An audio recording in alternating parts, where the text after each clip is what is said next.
Matrices rule: if order of a matrix is M cross N and each entry is A and B, then number of matrices equal to number of entries power order.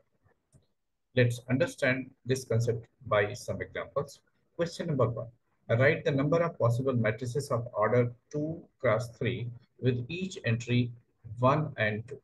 So as per rule, number of entries would be 1 and 2, it means 2. So number of matrices equal to number of entries. So here entries are 1, 2, 2, and order of matrix is 2 cross 3, that is 6. So 2 power 6, that will be equal to 2 into 2 into 2 into 2 into 2 into 2. So that would be equal to 4, 8, 16, 32, 64. Next question. Write the number of possible matrices of order 3 cross 3 with each entry 1 and 0.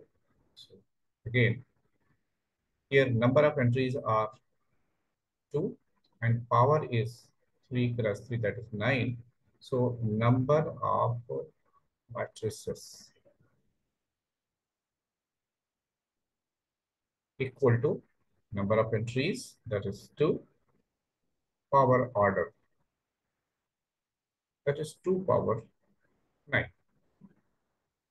Next question. Write the number of possible matrices of order 3 cross 4 with each entry 1, 2, 3 or 1, 2, 3.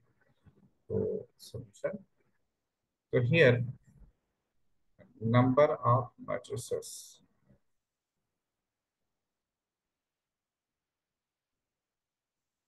will be equal to number of entries. So 1, 2, 3. 3 power order is 3 cross 4, that is 12. So which is our answer?